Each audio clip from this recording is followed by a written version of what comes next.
Hey guys! So today is a really good day.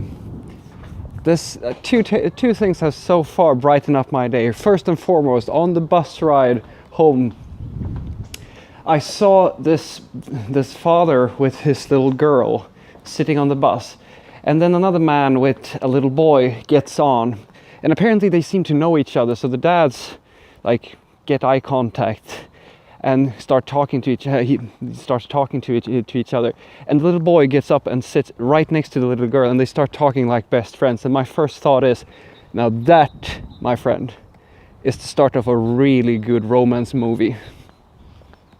That's number one. Number two was that just by dumb luck, in the shower today, I actually met my soulmate Alan. Apparently he, for whatever reason, was at the pool today, and we started talking because, you see,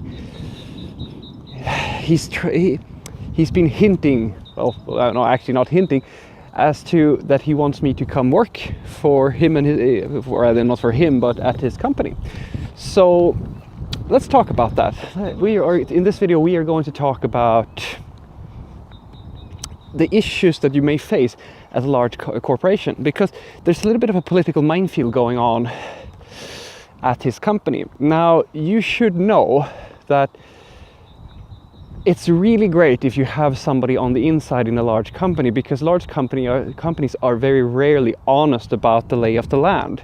It's easier to find honesty in the corporate world if you are at smaller scale, but in large companies it's very tricky, because the thing is that when you talk to one of the managers at the bigger companies, it's very seldom that you get the full picture. So I started talking to my friend, and he explained that he's very keen on, us working together and starting to kind of fix some of the issues that you may find. Well, in this specific scenario, it's at his company, but since we both worked together previously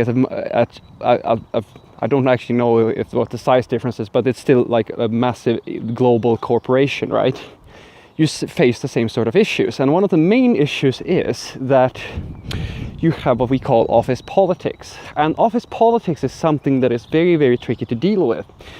As my friend explained to me, the issue is that they have all these legacy services, right?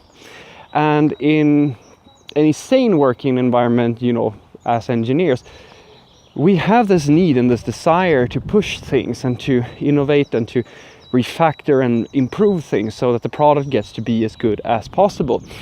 And although this may not be for everyone, there's actually a big benefit to that, and that's what we kind of started talking about. You see, if the project or the product is treated as this garbage dump heap of thing where you don't actually push it, you don't take care of it or anything like that, it becomes this stale thing that you almost forget that it's earning you money. It's kind of interesting, because I was working on a project exactly like that. Like all the managers, everything, they were just shocking down that project as a cash cow, basically. And a cash cow, for the juniors out there, is just a project that is getting no attention whatsoever. It's just you're squeezing the money that it can generate out of it, and you don't improve it at all. And you see, that might work for some, but it's very frustrating for you as a developer. If you are on that project, you have to be, in my experience, one sort of developer in order to survive such a situation, because you have to, you are constantly, or rather, when I was working on a project like this, and this is the situation for my friend, if you have the slightest desire to make things better, it is a little bit soul crushing to work in an environment where no one gives a shit. It is just, it is soul crushing, at least for me it is. And although yes, you can absolutely argue that you can see this as a challenge to move things around and try to push things, I can tell you here and now that is, if you're fortunate enough to be in a situation where you can actually make a difference and actually push things and convince the people above you, because that's usually how it goes, you push from the bottom up. And in my experience, that is a damn hard job.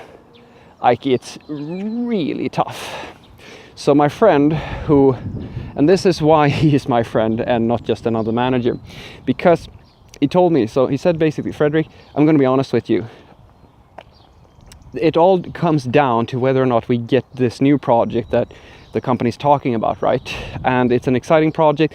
All the product owners and everybody's really excited about it, which, you know, if we get that project, it's going to blow new life into the company, or rather to our department, and we're going to like get some energy to actually make a difference, and maybe start changing things for the better. And if we don't get that project, I'm gonna quit. And I asked him, like, why? And he said, well, because I don't want to do, like, I don't, you know how it is. And I know all too well what he means. Because there's only so much you can do as a single developer in order to change things. Now, you can absolutely do the thing that I did with him. That's kind of where we found each other.